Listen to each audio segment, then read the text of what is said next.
dans un sens, le même genre de contestation des structures, du climat et de leurs conséquences. C'était le genre de révolte positive qu'il fallait développer à l'échelle de tout notre peuple.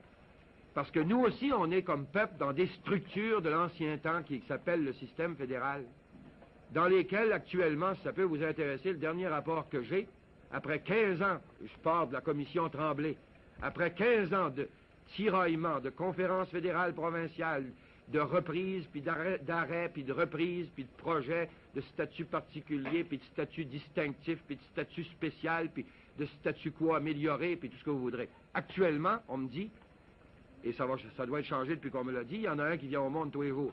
Il y a 152 comités fédéraux provinciaux qui se cherchent dans tous les coins, puis qui essayent peut-être pas tellement de produire que de pas tous barrer les jambes en même temps. Vous appelez ça un régime? Moi, j'appelle ça la paralysie puis le gaspillage des énergies.